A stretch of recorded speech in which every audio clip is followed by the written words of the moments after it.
todas e todos. Esse é mais um episódio do novo programa do Esquerda Diário, Esquerda em Debate. Eu sou Diana Assunção, dirigente do Movimento Revolucionário de Trabalhadores, que impulsiona o nosso Esquerda Diário, e a gente está abrindo o nosso diário para todos os debates da esquerda, nesse momento, que estão aí se posicionando diante da necessidade da gente enfrentar esse governo da extrema-direita, mas sem sucumbir a uma política de conciliação de classes. Né? Nós, do MRT, do Esquerda Diário, a gente enfrentou o golpe institucional de forma independente do PT, e hoje, para enfrentar o Bolsonaro, a extrema-direita e os militares de forma consequente, a gente se coloca também à disposição de todos que estão rechaçando esse processo de diluição do PSOL com Geraldo Alckmin e Marina Silva, né, para justamente debater um caminho de independência de classes. Por isso, a gente está publicando uma série de artigos, polêmicas, entrevistas, não somente de autoria do MRT, mas de todos os ativistas e organizações que já estão se posicionando sobre isso. Né, vocês podem acompanhar diretamente no site. E como parte dessa iniciativa, que também é impulsionada pelo suplemento teórico Ideias de Esquerda, a gente tem esse programa de entrevistas em meio a esse momento turbulento da esquerda no Brasil. Então, a gente vai falar de crises, polêmicas e quais são os caminhos e alternativas, sempre com convidados e convidadas que vão expor o seu próprio ponto de vista em debate também com a linha editorial do Esquerda Diário. Bom, antes de começar a entrevista de hoje, eu queria chamar todo mundo a contribuir financeiramente com o Esquerda Diário através do Pix campanhaed@gmail.com. É muito importante a contribuição de todo mundo para a gente continuar mantendo iniciativas como essa. E bom, hoje a gente está aqui com Ormindo Júnior, que é professor da Universidade Federal de Minas Gerais, é ativista anticapitalista e comunista. Bom, Ormindo, muito bem-vindo ao nosso programa hoje. Obrigada também por aceitar o nosso convite. Bom, obrigado a você, Diana, por ter me convidado. Eu estou muito feliz em estar aqui junto com vocês, né? É uma iniciativa que eu tenho dito aqui em Minas, que é uma iniciativa muito importante, uma iniciativa que se soma a várias outras iniciativas de outras organizações revolucionárias também que tem tido, né? De colocar em debate as questões, né? E eu acho esse programa que vocês estão desenvolvendo no MRT um programa muito importante para amadurecimento desses debates que envolve, né, o movimento revolucionário, que envolve os comunistas, os socialistas, né? Nesse processo que, na minha opinião, é um processo de reconstrução desse movimento, né?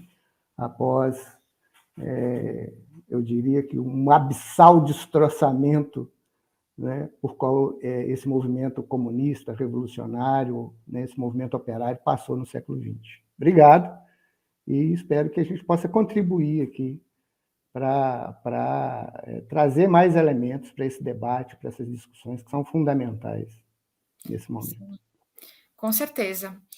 A gente que agradece a sua presença aqui. Então, para justamente a gente começar, você já engatou aí um pouquinho, começar um pouco tratando desses debates tão importantes, eu já queria, assim, te perguntar diretamente a sua visão sobre a situação política que a gente está vivendo nesse momento, nesse ano conturbado também, de 2022, aqui no Brasil, e também como chegamos até aqui, né? Qual que é a sua visão sobre esse processo?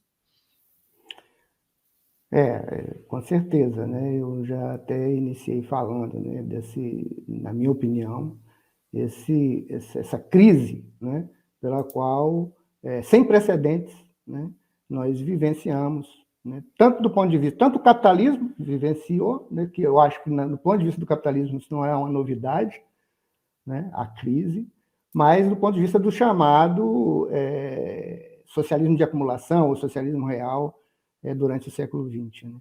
Né? Não dá para a gente que está pensando, está buscando, né, caminhos para a superação do sistema capitalista, iniciar uma discussão sobre a conjuntura, sobre os elementos que a conjuntura se apresenta, sem levar em consideração que esses elementos da conjuntura são reflexos de uma crise estrutural do sistema capitalista, né? E uma crise que o século XX nos legou, né?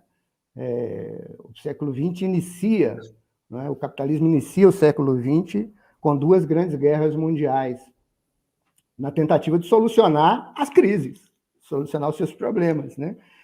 As guerras no capitalismo, principalmente no início do século XX, na primeira metade do século XX, são guerras que vão tentar solucionar as crises pelas quais o capitalismo estava passando, né? E essas guerras, o capitalismo sempre busca, né? A guerra para a solução das suas crises, né? Na segunda metade do século, elas deixaram de ser, ou de ter a dimensão que elas tomaram no início do século.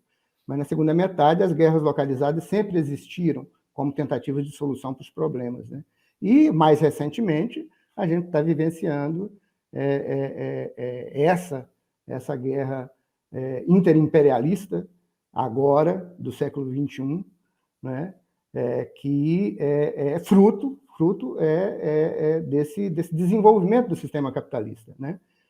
O imperialismo norte-americano, eu diria o imperialismo estadunidense, né? Que não é só os Estados Unidos, mas a União Europeia, né? A Inglaterra, esse imperialismo que se desloca de alguma forma, ou tenta se deslocar de alguma forma para o leste europeu, né? Para continuar o seu processo de acumulação privada da riqueza, né? E causa um problemão danado, porque abre as feridas da outra dimensão, né, desse sistema imperialista que hoje, atualmente, no século XXI, né, final do século XX, século XXI, vem sendo conduzido principalmente pela China, né, da qual a Rússia faz parte. Então, é uma guerra que mostra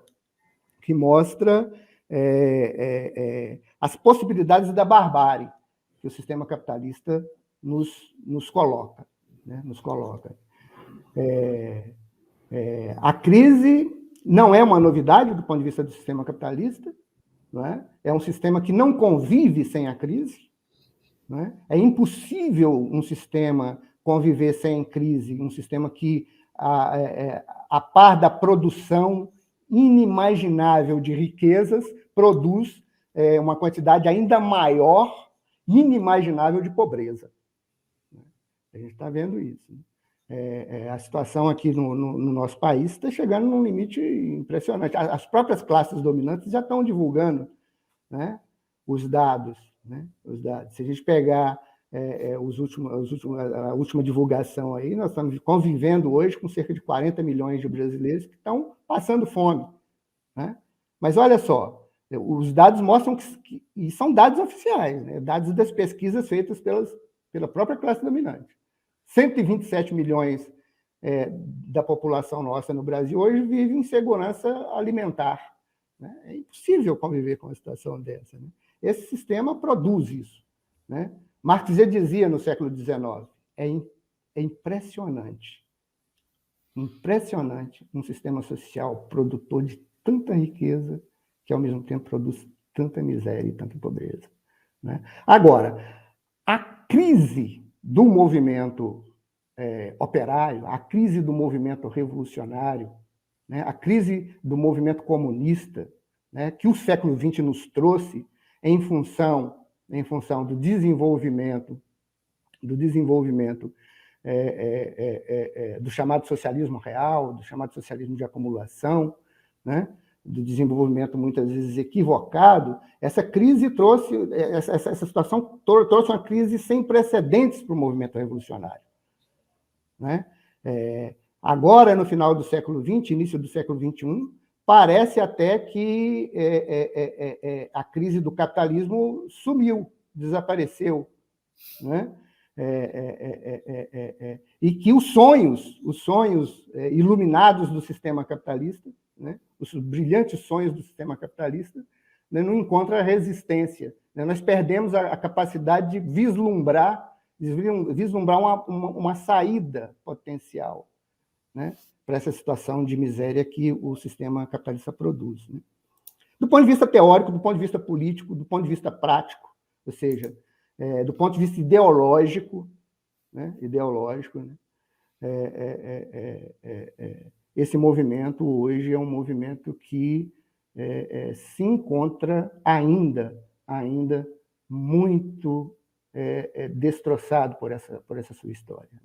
Bom, e a situação atual, quer dizer, não só a situação de crise que nós vivemos no Brasil, né, no mundo e no Brasil, né, e essa situação de crise que tem esses dois polos, né, tanto a crise do ponto de vista do sistema capitalista quanto a crise do sistema do movimento operário, do movimento comunista, das possibilidades, né, de saída em função do legado do século XX, está presente, por exemplo, hoje, né, na situação que a gente vive hoje no Brasil, 2022, próximo de uma eleição, né, onde os projetos, as propostas, né, de soluções se colocam. Nós vivenciamos, até o momento, aqui, né, uma polarização entre duas possibilidades de saída que são possibilidades construídas, são alternativas das classes dominantes para o Brasil. Né? Ou seja, é uma polarização que implica numa divisão que existe nas classes dominantes hoje. Né? De um lado, a presença de uma articulação, de uma aliança de extrema-direita que chegou ao poder, né, há quase 4 anos atrás, né, 3 anos e pouco, 3 anos e meio, né, chegou ao poder aqui no Brasil, fruto do desenvolvimento histórico do processo de redemocratização, da forma como o processo de redemocratização se deu aqui no país. Né, é uma saída das classes dominantes, se constitui uma saída para as classes dominantes. Né? Pode não ser a mais interessante nesse momento, até porque metade das classes dominantes, ou talvez uma parte maior das classes dominantes, está apostando que a saída vai se dar por um outro lado, por uma outra articulação, uma articulação que envolve setores de direita, de centro-direita, né? capitaneadas hoje por Lula e pelo PT. Né? São 2 projetos em disputa, são 2 projetos das classes dominantes para o Brasil, né? E a classe operária, os trabalhadores pobres, né, precisa reconstruir. Nós precisamos reconstruir essa nossa alternativa. Mostrar que a alternativa para a classe operária, para os trabalhadores pobres, é uma alternativa que não está colocada nesses projetos. Né? Claro que é uma sintetização, estou sintetizando aqui, eu coloquei o projeto da extrema-direita, o projeto de parte do centro e da direita, mas que se desenvolve também talvez em outras alternativas que podem até vir a comparecer com maior profundidade no cenário. Né? Agora, cabe a nós, hoje, no século XXI, frente a toda essa situação, né, nos chamar a classe operária, chamar os trabalhadores pobres e dizer, olha, a alternativa para a miséria, a alternativa para a pobreza, né, a alternativa para as condições desumanas desenvolvidas pelo sistema capitalista não está no interior do sistema capitalista.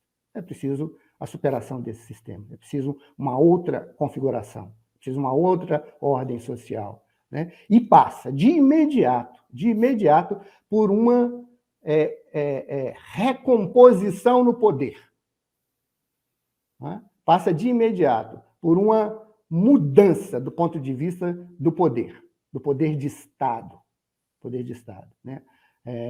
O poder de Estado que sempre esteve, não só no Brasil, né? Mas sempre esteve nas mãos das classes burguesas, sempre esteve nas mãos dos donos do capital, dos donos da riqueza. É preciso um deslocamento, é preciso que esse poder venha para a mão dos trabalhadores pobres, venha para a mão da classe operária, para tentar abrir as possibilidades de um mundo de um mundo realmente sem pobreza, sem miséria, né? Um mundo que procure tentar construir a felicidade. Sim, é todo um desafio aí, né? Mas queria comentar, antes de entrar nessa discussão que é bem profunda, que eu acho que, enfim, até quero que a gente comente mais sobre isso, só fazer dois pequenos comentários, que você, né, colocou uma visão, né, mais global, no sentido de ver a crise capitalista, né, internacional. A gente vem fazendo também, resgatando a definição do Lenin também, em relação a que se reatualiza uma época de crises, guerras, revoluções, ainda mais no momento como a gente vê essa situação toda, né, na Ucrânia. É muito importante ver essa dimensão da crise capitalista internacional, as consequências que tem, as etapas que se abrem internacionalmente também, para poder pensar a dinâmica da luta de classes e da nossa organização, né, enquanto revolucionários, né, que reivindicam o socialismo, a revolução socialista. Então, acho que é importante esse enfoque para poder pensar depois as dinâmicas mais políticas, né, nos distintos países, e etc., né, a própria situação da extrema-direita, todos os processos que são de luta de classes também, que tiveram na América Latina, uma certa condução desses processos a âmbitos institucionais, né? A gente vê agora, por exemplo, com a própria eleição, né, na Colômbia, por exemplo, né, um processo, um país que vinha, né, castigado por governos de direita, né, com muitos ataques que vinham acontecendo, teve um processo de luta de classe e agora se expressa de forma distorcida, né, na eleição presidencial nesse momento, uma outra vontade das massas de enfrentar esses ataques, mas, obviamente, com um governo que já está dizendo que vai se aliar com a própria direita do Álvaro Uribe, né, no caso da Colômbia. Então, acho que isso é importante também para poder pensar um pouco o Brasil, né, isso que você colocou, né, da polarização que a gente está vivendo nesse momento. Eu acho que sempre nessa discussão é importante não ter uma visão, digamos assim, equidistante de dois projetos, como se fossem, pelo menos no nosso ponto de vista do MRT, como se a gente lutasse nem isso nem aquilo, né? nem Bolsonaro nem Lula, como se fossem duas coisas equidistantes, quando, na verdade, não é exatamente assim, né? Porque justamente o PT tem um histórico ligado ao movimento de massas, ligado à classe operária, um surgimento, etc., não tem nada a ver, obviamente, com partidos e setores da extrema-direita. Né, que este partido, né, tenha se integrado, né, ao regime, como a gente viu, né, e que, inclusive, desde as suas origens, nunca tinha se proposto a ser um partido revolucionário, nem nada próximo disso, né, vai justamente mostrando a falácia de uma política, né, de governos pós-neoliberais, de governos progressistas, etc., que, na realidade, pela sua governabilidade, se aliam com todo tipo de direita, e agora fazem isso mais uma vez, né, com Alckmin, para se manter no poder. Né, quando inclusive vão abrindo espaço para a direita. Né? A gente, no começo do programa, eu resgatei essa posição do MRT de enfrentamento ao golpe institucional, mas isso sempre foi de forma independente do PT, justamente porque o PT abriu bastante espaço para essa direita. Né? Mas eu acho que isso é um elemento importante, justamente porque a gente está no momento de poder e ter a necessidade de dialogar com uma ampla camada da classe trabalhadora e da população pobre que tem ilusões, né, eleitorais e institucionais de que vai ser possível derrotar a extrema-direita por essa via.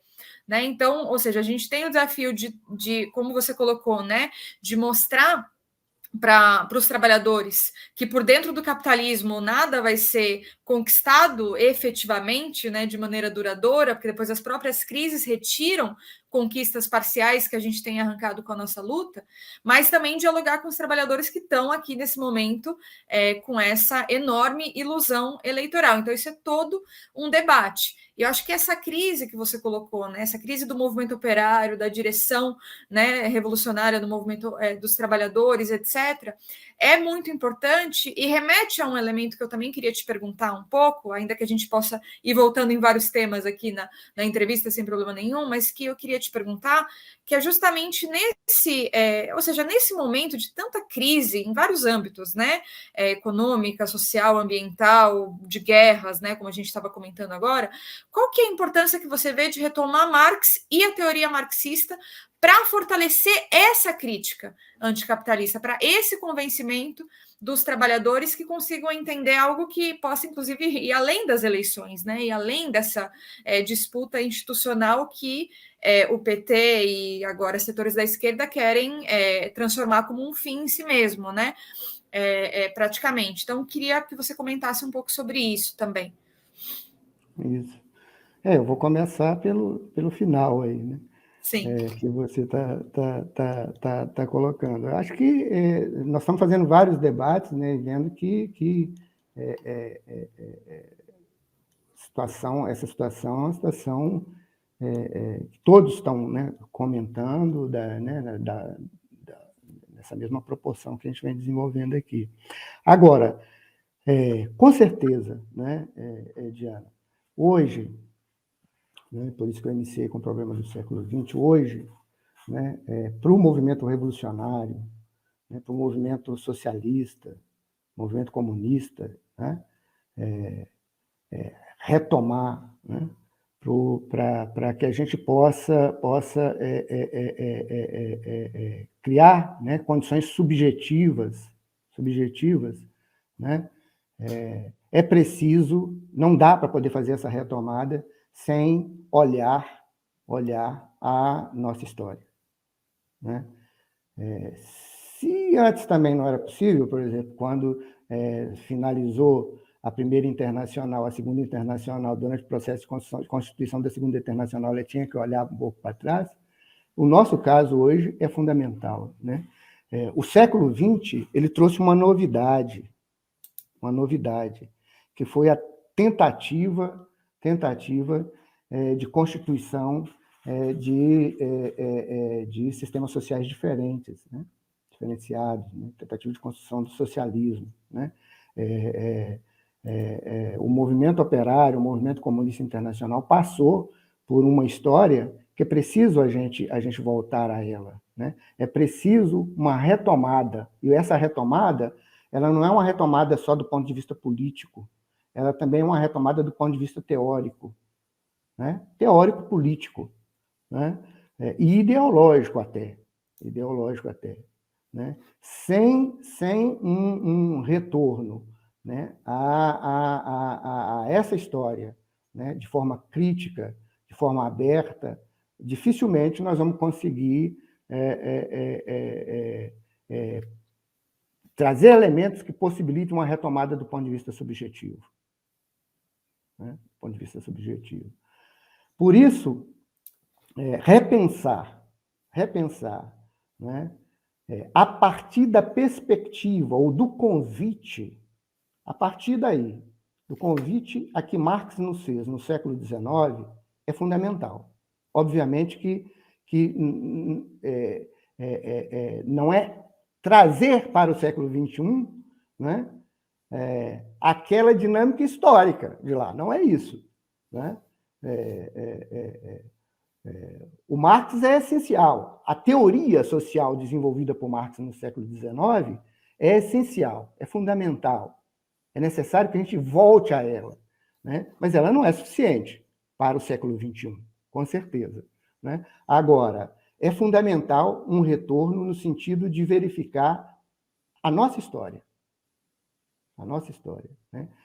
O movimento comunista internacional hoje, o que resta dele, né? Que é muito pouco, né? Nós ainda estamos muito no iniciozinho. Algumas chamas começam a aparecer, talvez, né?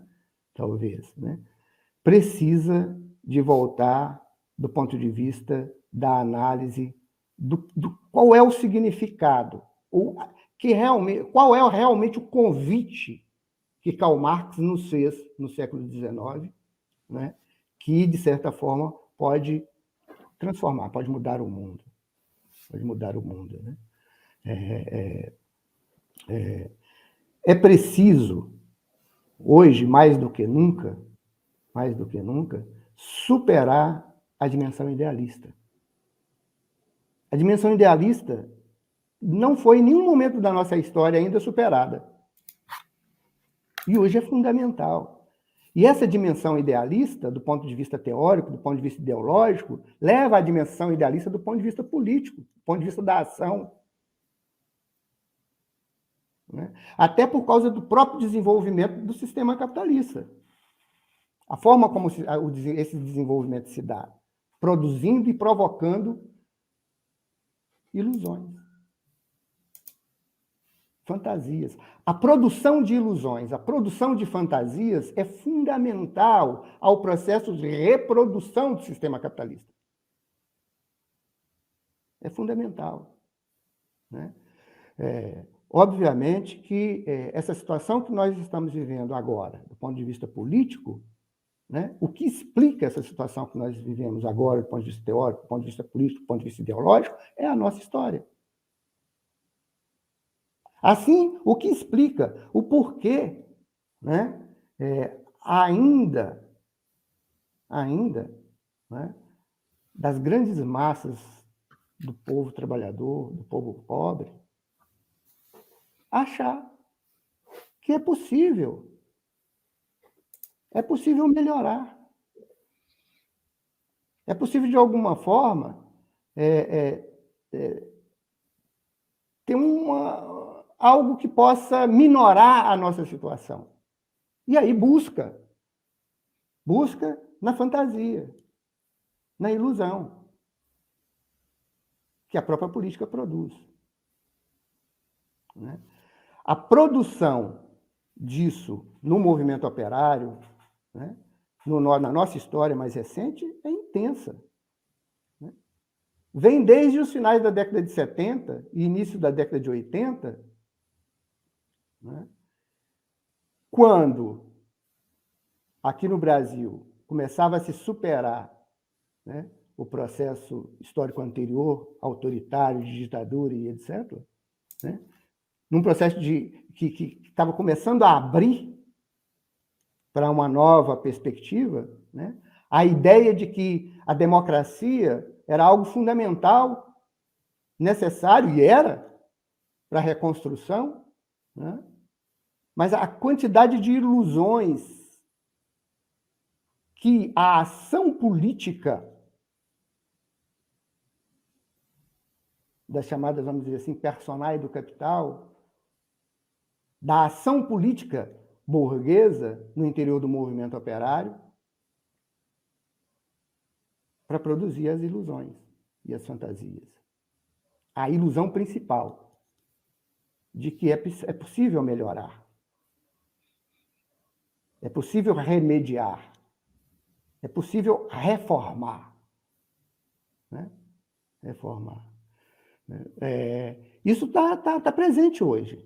Está presente hoje, né? Após aí 35, quase 40 anos de processo de reconstrução da chamada perspectiva social-democrata ou democrata, né? Ou, como alguns querem, neoliberal, né? No Brasil, ela produziu, né? E produz. Né?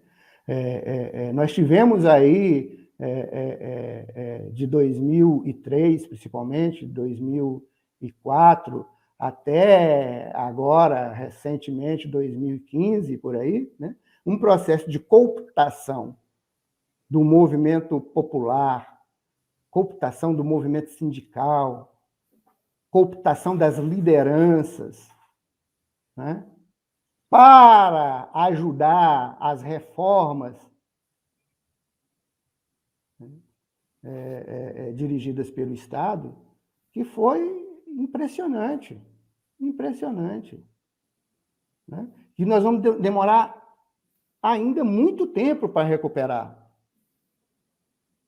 Né? Porque isso destrói o movimento operário pelas bases. Né? Ao mesmo tempo que, olha, chegamos então ao Estado, chegamos então ao governo e vamos então modificar. E modificou o quê? Mudou o quê?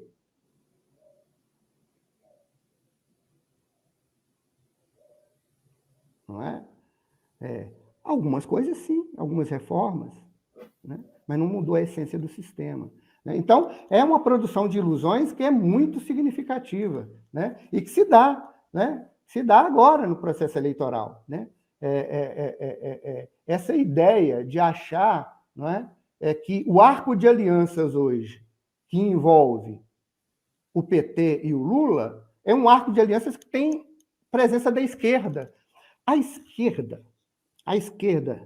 para a grande massa de trabalhadores pobres, a esquerda, para a grande massa da classe operária, é socialista, é revolucionária. A esquerda é comunista. Esse arco de alianças em torno da candidatura Lula, hoje, não é um arco de alianças social. Não é isso. Agora, a ilusão, né, que essa história produziu no movimento operário é impressionante. O Lula surge, no final da década de 70, como uma grande liderança operária, liderando um chamado novo sindicalismo, contra aquele sindicalismo anterior do regime autoritário, mas um novo sindicalismo que, no fundo, era o quê? Era uma tentativa de articulação, de administração da situação patronal com a situação operária. Né? Era uma conciliação que se tentava fazer. Né? Isso avançou e em muito. Né? Então, o arco de alianças hoje, que em torno da candidatura do Lula e em torno da candidatura do PT, não tem nada de esquerda. A gente tem que conseguir mostrar isso para a classe operária e para os trabalhadores pobres. Que essa ilusão tem que ser vencida. Tem que ser vencida como um ponto inicial para a tentativa de solução dos nossos problemas.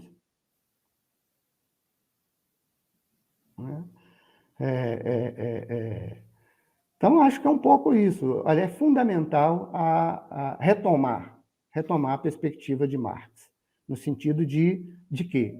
Né? De romper com o idealismo. Né? Marx nos convidou, no século XIX, a encarar a vida de uma outra maneira, a encarar a vida a partir de uma perspectiva materialista, e não idealista. Uma perspectiva materialista no sentido de compreender, né? Que a história é que move a humanidade. Né? E é preciso buscar na história, então, as respostas para esses problemas. E não nas soluções ideais, na fantasia, na ilusão. Que esse próprio movimento constrói e produz. Sim. Sim. Não, achei bastante bom esse resgate que você fez. Eu acho que, enfim, que isso é importante também porque não somente esses setores constroem as ilusões, como a gente está no momento que a gente está vendo um setor importante da própria esquerda, né, que não é o PT diretamente, né, vamos dizer o PSOL, por exemplo, não somente ajudando a construir essas ilusões, mas falando em nome do marxismo. Né? Acho que por isso também é muito importante a gente conseguir fazer esse resgate do marxismo, a importância da teoria do Marx, né? E pensar que justamente nesse momento, onde a gente vê, inclusive, um certo grau zero da estratégia, né? Ou seja, a estratégia já não é mais um tema de debate, né? Porque o como chegar até a Revolução Socialista já é uma coisa que já é completamente abandonada por esses setores da esquerda, né? Por isso que nós do MRT, na nossa organização internacional também, a gente vem debatendo a necessidade de resgatar um marxismo com predominância estratégica, nesse sentido, né? Ou seja, da recomposição dessa teoria, desse programa, né, dessa prática, pensando como efetivamente conectar as batalhas que a gente dá no cotidiano, inclusive, nos sindicatos, no próprio parlamento, etc., como atuações táticas, com uma estratégia que seja efetivamente revolucionária pela tomada do poder, para construir a revolução operária socialista, que só vai se dar tanto com a construção de um partido revolucionário, como com o desenvolvimento da auto-organização dos trabalhadores.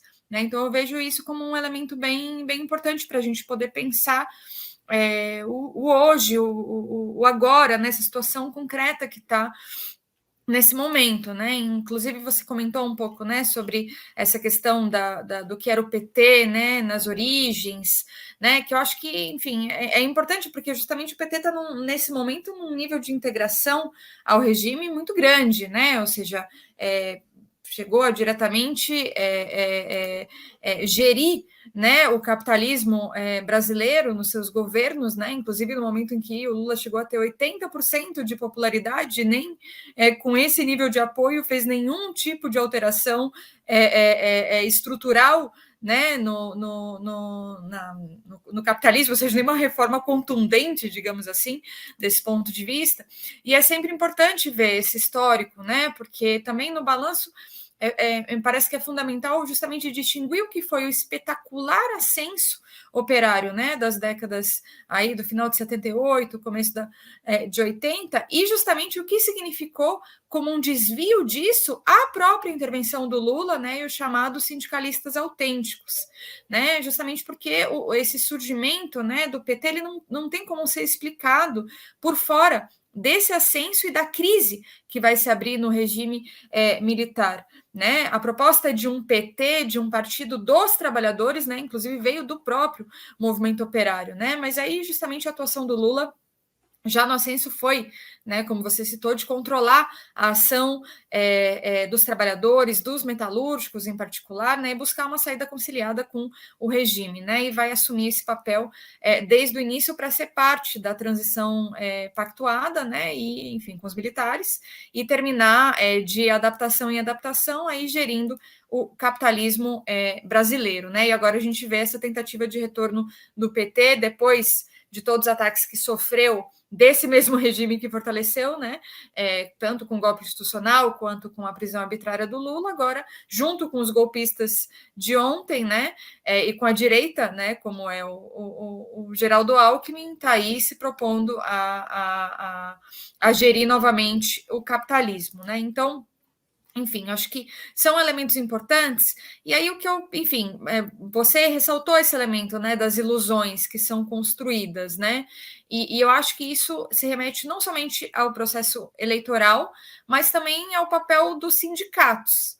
Né? E era um pouco sobre isso que eu queria perguntar para você, inclusive, como que você vê o papel dos sindicatos nessa situação política, porque não é que não teve greves, né, nos últimos anos, inclusive agora recentemente teve uma greve importante de professores em Minas Gerais, e a questão é que as burocracias sindicais elas seguem cumprindo um papel de contenção muito grande e existe uma confiança, né, nessas burocracias, nessas direções, né, ou seja, de que elas estariam ali para defender, não estamos falando da CUT, da CTB, etc. Como é que você vê esse processo e a necessidade de construir uma alternativa antiburocrática desse ponto de vista, né, uma corrente no movimento operário, no movimento sindical que se enfrente com essas burocracias e também ou seja, justamente para impedir que as burocracias dividam entre luta sindical e luta política, né? A política fica para as instituições, para os políticos profissionais, e nos sindicatos a gente não fala disso, a gente fala só das demandas estritamente sindicais, né? Essa divisão também sempre buscou, o PT sempre atuou dessa forma para transformar as massas, né, numa massa amorfa, digamos assim, atomizada, né, que é só uma massa eleitoral votante, mas que não faz política, né, diretamente. Então, eu queria te perguntar um pouco sobre isso, como é que você vê essa questão dos sindicatos? Então, ok, Diana. Eu vou só retomar uma questão que eu acho que vai ser importante para, inclusive, compreender esse problema do movimento sindical também. Né? Do ponto de vista político, isso é normal, é tranquilo de ser compreendido, as classes dominantes sempre buscaram e sempre vão buscar construir instrumentos, ferramentas necessárias ao processo de dominação, principalmente da classe operária e dos trabalhadores pobres. Não é? Em todos os momentos da história a gente vê isso. Né? Isso é normal, isso faz parte do processo de dominação burguês. Né? A construção de organizações. O PT surge como uma possibilidade, um instrumento necessário às classes dominantes para intervenção no movimento operário, no início da década de 80. E se desenvolveu. E durante esse processo todo, esse período todo, não foi só o PT que foi constituído como instrumento para intervenção no movimento operário, no movimento da classe operária, né, potencialmente revolucionário, que realmente pode trazer consequências desastrosas para o sistema. Né? Não foi só o PT. Em diversos momentos da história, né? Esses instrumentos são construídos e reconstruídos, e destruídos e reconstruídos novamente, de acordo com a dinâmica de realidade. Com a dinâmica de realidade. Né? O fato de, em determinados momentos, né, parte do próprio movimento revolucionário, parte do próprio movimento operário, né, ajudar até na construção desses instrumentos, é da dinâmica da realidade. O que nós temos é que desmistificar isso. Cabe a nós, né, mostrar, né, como que esses instrumentos, né, atuam e agem no interior do movimento potencialmente revolucionário, que pode ser produzido pela classe operária e pelos trabalhadores pobres. Né?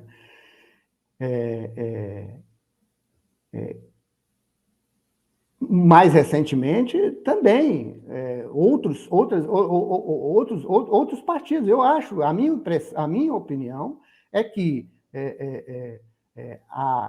o cerne, a essência do PSOL, tem o mesmo cerne e a mesma essência do PT do final da década de 70 e início da década de 80. De um instrumento necessário para poder colocar uma cunha no potencial revolucionário da classe operária e dos trabalhadores pobres. Isso do ponto de vista político. Porque do ponto de vista teórico, isso também se justifica. Né? A construção de todo... Olha, no final da década de 80, início da década de 90, a ideia de que a humanidade não dava mais para avançar para lugar nenhum, a ideia de que, do ponto de vista da história humana, nós chegamos ao fim, ao patamar máximo. Do ponto de vista teórico, né, o estrago que isso produziu do ponto de vista teórico e do ponto de vista de construção de ideologias, né, do ponto de vista de construção de ilusões, né, de que chegamos a um nível tal que agora o que nos possibilita é melhorar, é reformar, é nos, né, vivermos sobre a égide eterna da dinâmica do capital e do capitalismo, porque essa não vai ter mais como se superar. Olha só. O que isso pode produzir no movimento operário? O que isso pode produzir no movimento potencialmente revolucionário? Do ponto de vista político, na construção de instrumentos que vão desenvolver essa ideia, de uma ou de outra forma. Né?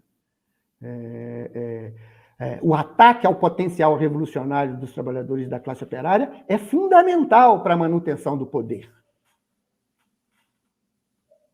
É fundamental para a manutenção do poder político. E a construção de ilusões, fundamental para poder alimentar o sistema e reproduzi-lo a cada instante. A cada instante. Isso atua também sobre o movimento operário, o movimento sindical. Né?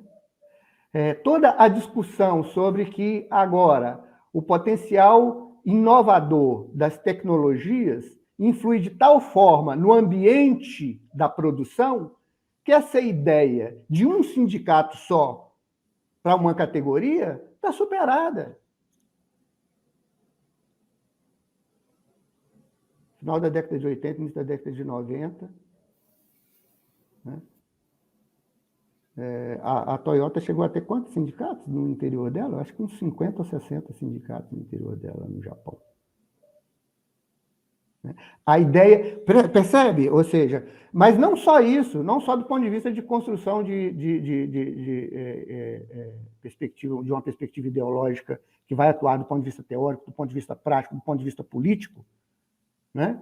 Para a desconstrução do potencial e da possibilidade revolucionária da classe, do ponto de vista, né?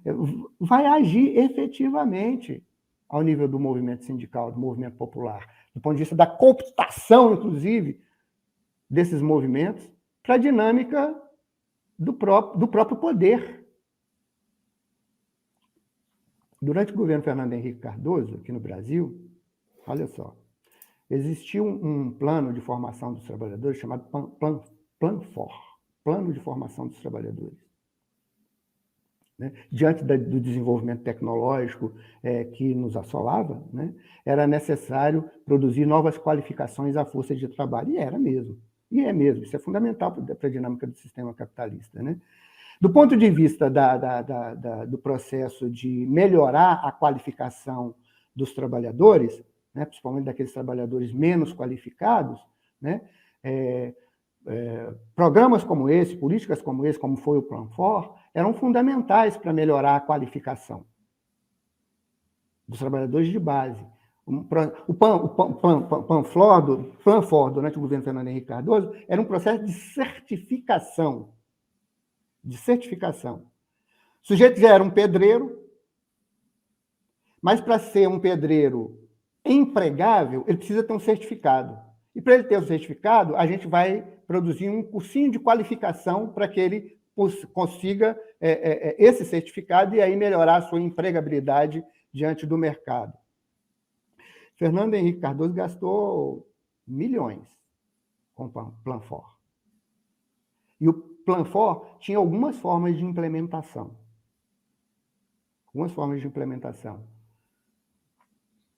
A CUT era um implementador do PLANFOR. Recebia mais de 10 milhões de reais para certificação de competências.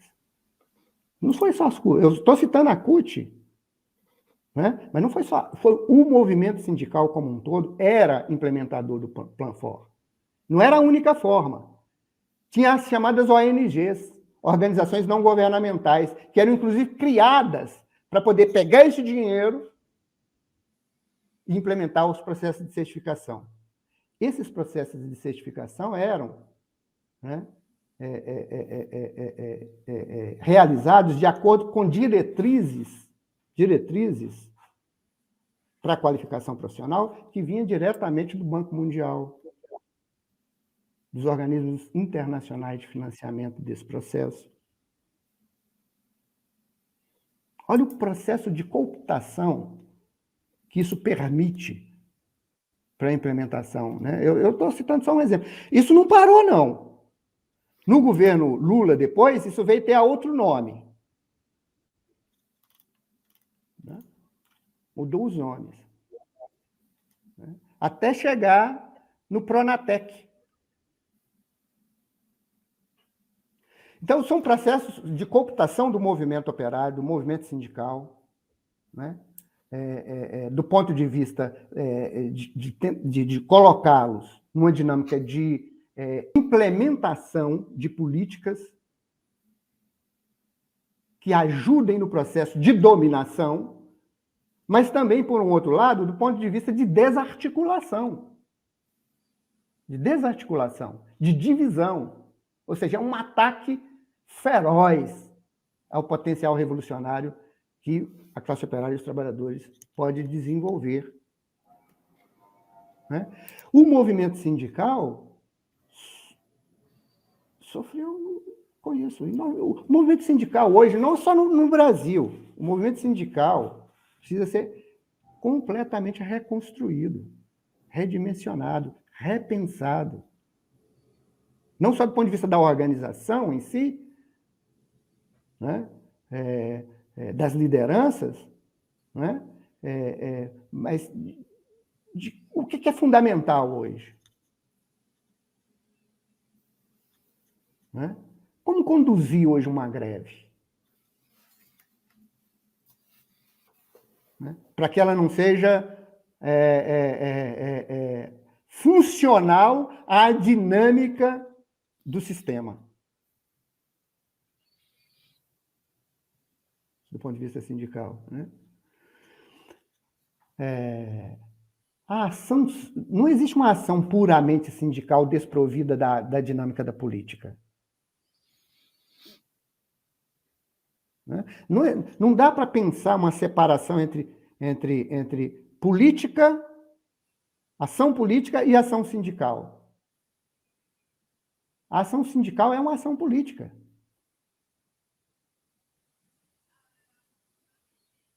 É uma ação política fundamental para o processo de dominação. Né? No Brasil, pelo que passou, o movimento sindical, mas não só o movimento sindical, se a gente pensar no movimento social também, movimento chamado movimento social, né? Por moradia, por terra, né? Sofreu um processo tanto de desarticulação quanto de cooptação,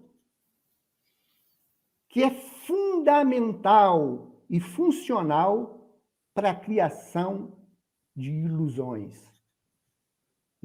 políticas necessárias ao processo de dominação. Né? É preciso ser repensado, é preciso ser reconstruído. Os revolucionários, os socialistas, os comunistas hoje, né, precisam realmente de um choque de dinâmica de realidade, de avaliar com precisão, né, os nossos passos e as nossas condutas. Né? Não dá para apostar na construção de ilusões. Não dá para reforçar o processo de construção de ilusões.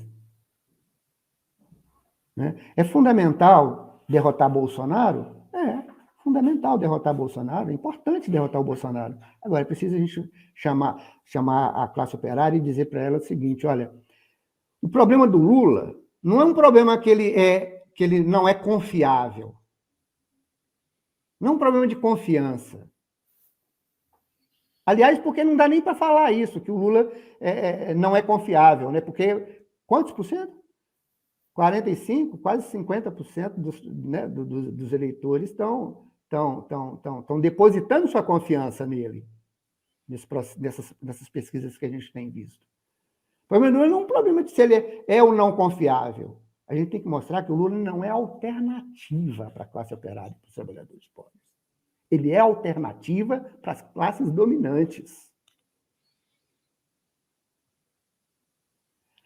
Os projetos principais hoje que estão colocados para a saída do Brasil, né, são projetos que reforçam e que têm por intenção, né, o desenvolvimento do sistema capitalista. Olha só, esses projetos podem ser diferentes na ação. Não dá para dizer que a ação do Bolsonaro é a mesma ação do Lula, mas são iguais na finalidade. São iguaizinhos na finalidade.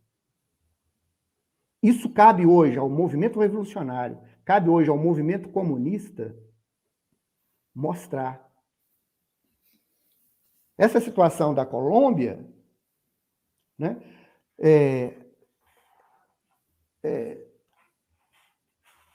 a grande diferença entre aquela dupla lá e a Vera é que a Vera, além de ser socialista e revolucionária, ela não tem vínculo nenhum com o imperialismo americano, estadunidense. Nenhum. Não é o que a história, inclusive de constituição daquela dupla que venceu as eleições, mostra. Né? A gente tem que conseguir convencer a classe operária e os trabalhadores pobres que não é um problema de confiança. É um problema de alternativa de poder. Né? Hoje passa por isso fundamentalmente. Né? Fundamentalmente. Sim, eu acho que, enfim, para comentar algumas questões que você abordou, essa questão dos sindicatos, né? Acho que uma batalha que a gente vê como fundamental é a batalha por retomar os sindicatos nas mãos dos trabalhadores, né? Como ferramenta de luta dos trabalhadores. E isso só vai ser possível se tiver um setor da esquerda que busque ter uma política antiburocrática que, por um lado, denuncie quando as direções sindicais estão fazendo trégua com os governos, estão impedindo a organização da luta, estão transformando os trabalhadores em massa de manobra eleitoral e etc. E, ao mesmo tempo, exija dessas direções que parem de fazer isso e justamente organizem a luta efetiva contra todos os ataques que estão acontecendo. Isso é fundamental porque tem muita ilusão ainda, né, na classe trabalhadora em relação a essas direções reformistas e de conciliação. Então, isso para mim é importante, e nesse sentido, eu acho que o processo que está tendo agora nos Estados Unidos, né, de toda uma nova geração de juventude trabalhadora criando seus sindicatos, né, contra a patronal, é muito interessante, né? E aponta no sentido de auto-organização dos trabalhadores para conseguirem criar os seus organismos, os seus mecanismos para poder enfrentar os ataques que estão acontecendo, né? Seja por um lado dos governos da extrema-direita, seja também por parte de governos que venham aparecer como progressistas ou como um mal menor frente à extrema-direita, mas que na realidade vão fazendo uma série de ataques. Né? Isso a gente vê também nos Estados Unidos. E desse ponto de vista é muito importante pensar justamente quais são as alternativas que estão colocadas, né? Porque quando eu coloquei esse elemento da divisão entre o político e o sindical, eu estava partindo mais dessa concepção marxista, né? Que o Lenin, inclusive, colocava, que justamente o sindicalismo por si só ele não expressa uma ideologia em si mesma política, no sentido do enfrentamento político que vai para além da atuação em uma fábrica, em uma categoria e etc. E o que a gente vê é que, por mais que para um trabalhador, né, passar a atuar numa greve, ainda que seja pelas demandas sindicais da sua categoria, etc., isso em si seja um ato político, eu estava colocando mais no sentido da operação das burocracias sindicais em transformar em dois mundos separados, né? Um mundo das instituições políticas e um mundo sindical, onde os trabalhadores não têm que se meter na política, né? A política é para os políticos profissionais. Para mim isso é muito importante, que é justamente mostrar que os trabalhadores, desde a atuação nas suas greves, no seu local de trabalho, não somente tem que levantar suas próprias demandas, mas conectar elas com uma resposta política, né, para toda a situação que está colocada nesse momento. Isso me parece uma questão que é fundamental. E, nesse sentido, a questão das alternativas e pensar os balanços históricos, né, dos partidos, eu acho que a fundação do PSOL e do PT tem muitas diferenças, primeiro porque o PSOL é muito mais em seco, né, o processo. Né, ou seja, não é parte de um ascenso operário, como foi o caso do surgimento do PT. Né, que aí eu ainda acho que é importante remarcar essa diferença que tem em relação ao fato de que, por mais que as direções, que o próprio Lula e etc., já tivessem ali objetivos de conciliação, né, a gente via um processo por baixo, né, na classe trabalhadora de querer ter para si um instrumento como um partido, né, dos trabalhadores, que era um processo extremamente progressista e importante. Eu acho que isso é necessário remarcar. Agora, o PSOL, justamente, ele surge de uma crítica à política dos governos do PT, mas na realidade é para fundar um partido amplo que não tem nenhuma delimitação entre revolucionários e reformistas, ou seja, não tem nenhuma estratégia clara. Isso é um debate que a gente faz muito. Eu entrevistei alguns companheiros do PSOL aqui que tendem a embelezar o pessoal das origens, né? Como se agora o problema é agora, nas origens já era sei lá, um partido revolucionário, e não era, né? Assim, diretamente não dá para dizer que era. Agora, justamente, como que se chega até aqui, né? Tipo, como se chega a dar as mãos para o Alckmin e para Marina Silva, né? O que abre também uma crise importante. E aí eu queria justamente ir nisso, para a gente ir finalizando um pouco a entrevista e chegar no tema da esquerda, que é, por um lado, qual a sua visão sobre essa crise que a esquerda está passando nesse momento, ainda que você tenha citado vários âmbitos, né, dessa crise, desde uma percepção mais teórica da crise de direção e etc., e da necessidade de uma batalha anticapitalista, né, para convencer os trabalhadores disso, mas também, por outro lado, que alternativa você acha que tem que ser construída nesse momento? Ou seja, que discussão que tem que ser feita agora, quais iniciativas têm que ser construídas, como que você está vendo esse momento? Diana, eu vou pegar uma questão do início da nossa conversa aqui, sobre o processo de necessidade de revisitar, né, a teoria social construída por Marx no século XIX, né? Na verdade, revisitar a perspectiva materialista e histórica a qual ele nos convidou, né, a realizar no século XIX, para poder pensar um pouco essas questões que você colocou, né, e ir finalizando. Nós estamos discutindo muito do ponto de vista da política aqui, né?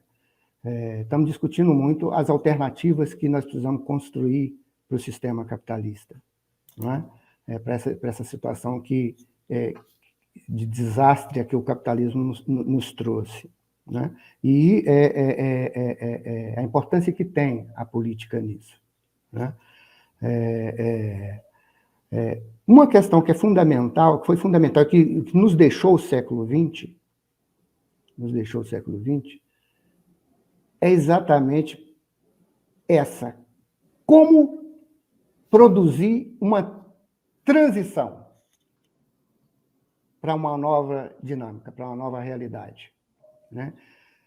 Tem dentre os vários teóricos marxistas do século XX, tem um que é muito importante, chamado Istvan Meszaros, que ele trabalhou a vida dele inteira para tentar verificar esse problema, o problema da transição.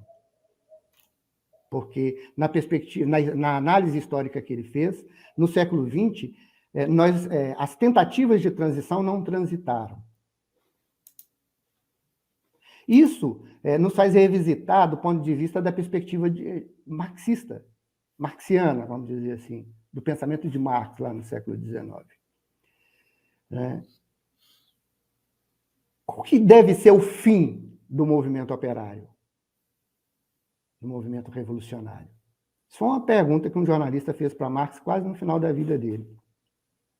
E o próprio jornalista falou para ele: o senhor, como um grande revolucionário, o fim é o socialismo? O Marx respondeu para ele: não é o socialismo. O fim não é o socialismo. O fim é a emancipação humana. Então, veja bem, esse é um problema sério.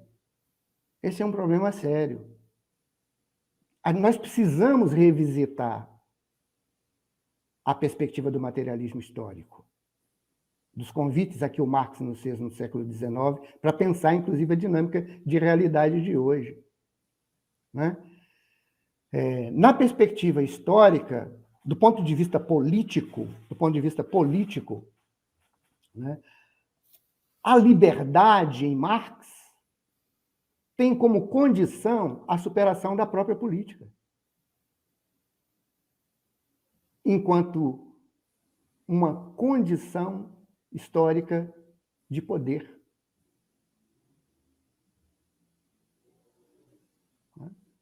O socialismo era algo importante, fundamental, a ser conquistado, mas o objetivo final,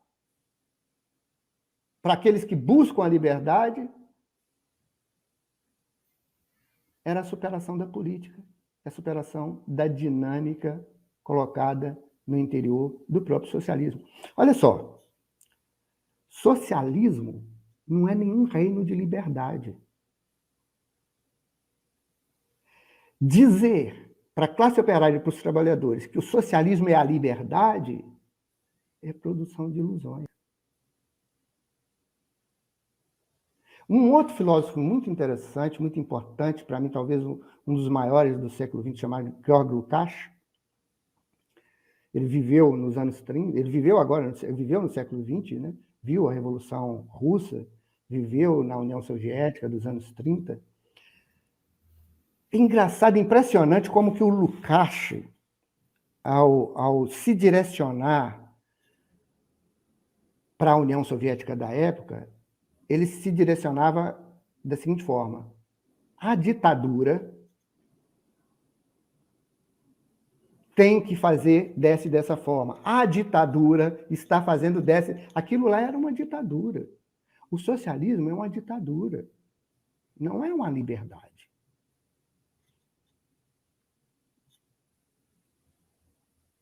Não é o reino da liberdade. Entender o socialismo como reino da liberdade é uma grande confusão entre a perspectiva de uma revolução política e de uma revolução social na origem do materialismo histórico, o qual Marx nos convidou no século XIX.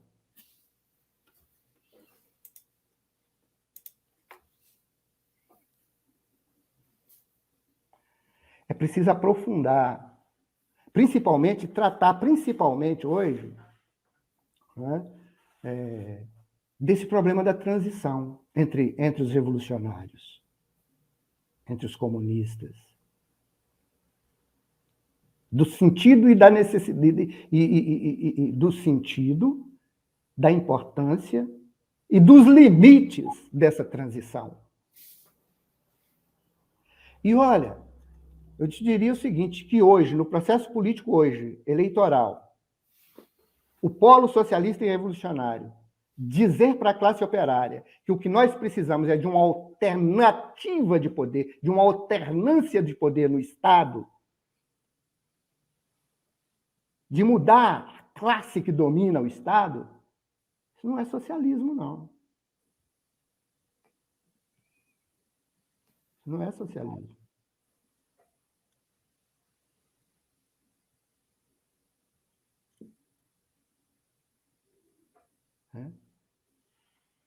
O socialismo é todo um processo de transição que precisa caminhar no sentido da sua superação.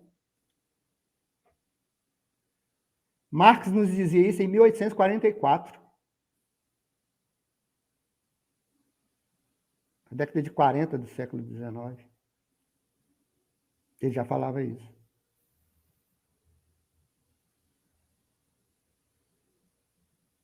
Socialismo não combina com liberdade. Como diz Lukács, socialismo é ditadura. Ditadura do proletariado.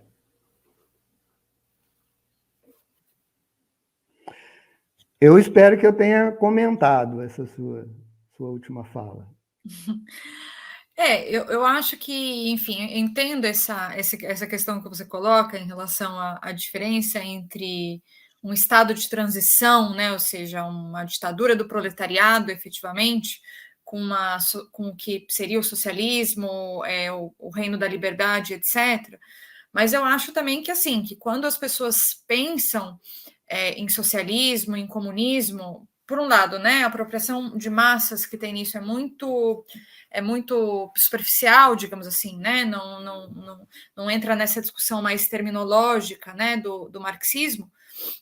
Mas eu acho que o que é importante pontuar justamente é que o objetivo final pelo qual é necessário lutar, né, que pelo qual é necessário os revolucionários lutarem, é justamente batalhar por uma sociedade sem classes, sem exploração, sem opressão, onde seja efetivamente o reino da liberdade, onde não exista Estado, ou seja, uma sociedade totalmente livre dessas mediações capitalistas, e que não é uma sociedade de transição que seria, por exemplo, uma ditadura do proletariado, e que justamente por isso é um processo que é internacional. Né? Ou seja, que é necessário se expandir, se inicia no terreno nacional, se expande internacionalmente, se completa efetivamente de um ponto de vista mundial. Né? Aí eu remeto à própria teoria da revolução permanente do Trotsky, contra a todo tipo de teoria do socialismo em um só país, né? Levantada pelo stalinismo, né? Que protagonizou uma série de burocratizações, né, dos estados operários, como a gente viu no próprio caso da Rússia, né? Então, assim, eu não sei se eu diria socialismo não é liberdade, dessa forma tão contundente como você colocou, porque eu acho que a ideia de socialismo ela é vinculada muito mais a essa ideia de liberdade no sentido de uma sociedade totalmente livre dessas amarras da sociedade capitalista, mas sim com a necessidade de apontar que não se trata de uma transição do momento da ditadura do proletariado, da tomada do poder, mas justamente de todo o processo que vai vir depois disso para construir um mundo novo, para construir uma sociedade totalmente nova, né? Isso eu acho que é importante, assim, para retomar, assim, se eu fosse dialogar um pouco com essa reflexão que você colocou, né? Então, enfim, acho que sim, em algum sentido você respondeu essa última questão que eu coloquei, no sentido mais profundo até, de quais são as alternativas que a gente precisa construir. Nós do MRT, a gente está, enfim, a gente faz parte de uma organização internacional, está batalhando para construir um polo de independência de classe, né, nesse momento, frente a toda essa diluição da esquerda no Brasil, dessa esquerda institucionalizada, né? E nesse momento estamos atuando junto com os companheiros que estão no polo socialista revolucionário, né? Sempre batalhando por um programa de independência de classes, a necessidade de atuar diretamente nos processos de luta, e também buscar um método de unidade que permita justamente fazer debate sobre as diferenças políticas, né, que são muitas. Também mesmo dentro do polo socialista revolucionário, né, a gente tem muitos debates aí que são divergências, né, entre as forças políticas que estão, né, desde a compreensão sobre o golpe institucional até a visão sobre a guerra na Ucrânia, né, que, enfim, a gente vem colocando com peso a importância de enfrentar e lutar pela retirada das tropas russas da Ucrânia, né, rechaçando toda a política da OTAN e toda a política de rearme militar do imperialismo alemão, no caso especificamente, e também outros debates, né, que a gente vem fazendo no polo, mas estamos aí construindo, também lançando nossas candidaturas do MRT, nossas pré-candidaturas do MRT, que a gente já anunciou aí nacionalmente, e achamos fundamental seguir esses debates, porque, inclusive, esse processo eleitoral aqui em 2022 vai ser somente um prelúdio do que nos espera 2023 e os anos seguintes, e a necessidade de organizar uma resistência também contra os ataques que tendem a seguir diante, né, de toda a crise econômica internacional que a gente está vivendo ainda, né? Então, justamente, enfrentar a extrema-direita, mas sem cair numa política de conciliação de classes, como muitos setores estão apresentando. Isso nos parece fundamental. Então, queria só fazer esses comentários para você, Armindo, agradecer muito a sua participação. E se você quiser fazer considerações finais aqui também sobre essa discussão, fique à vontade. E muito bom toda a discussão. Só finalmente, eu acho que eu fiz essa fala anterior muito para poder tentar dizer que essa perspectiva de ter o socialismo como o fim último, né, ou o socialismo como o reino da liberdade, é algo que produz ilusões no interior do movimento operário, né, no interior do movimento potencialmente revolucionário da classe operária e dos trabalhadores pobres, não é? Uma ação política que dissemine isso é uma ação política que contribui com a produção de ilusões. Né? Foi um pouco nesse sentido que eu tentei recuperar, né? Essa discussão, porque isso faz parte de uma perspectiva teórica, no campo do marxismo e do movimento revolucionário. Né? Bom, Diana, eu queria só finalizar aqui lendo uma frase dita no século XIX, em 1800 entre 1800, por volta de 1870, 1840, talvez, 70. Abre aspas. É sem dúvida o nosso tempo. Prefere a imagem à coisa, a cópia ao original, a representação à realidade, a aparência ao ser.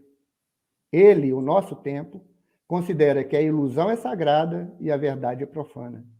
E mais, a seus olhos, aos olhos do nosso tempo, o sagrado aumenta à medida que a verdade decresce e a ilusão cresce, a tal ponto que, para ele, o nosso tempo, o cúmulo da ilusão fica sendo o cúmulo do sagrado. Fecha aspas. Essa frase foi dita por Feuerbach, no século XIX. Eu acho que cabe ao movimento revolucionário superar a produção da ilusão do sagrado, reivindicando a dinâmica de realidade. Por isso que é fundamental, né, nas eleições, os candidatos majoritários do polo e também proporcionais desenvolver essa discussão. Né? Não dá para poder, no polo socialista e revolucionário, né, a gente desenvolver um discurso da reforma. Um discurso da melhora. Um discurso que busque minorar a situação. É fundamental dizer, olha, Bolsa Família é importante sim, mas Bolsa Família não resolve. Né? É importante dizer, olha, a riqueza que é socialmente produzida pela classe operária, pelos trabalhadores pobres, não é para ser taxada, é para ser socialmente distribuída.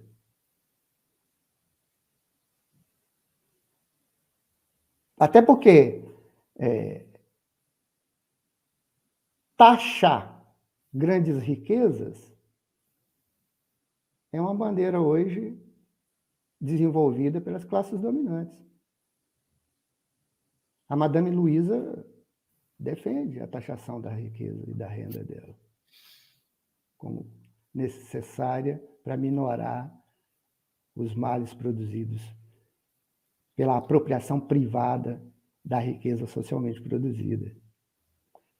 Né? Então, o polo socialista e revolucionário tem que mostrar uma alternativa real à classe operária e aos trabalhadores pobres. Não dá para poder levar para as massas a ilusão.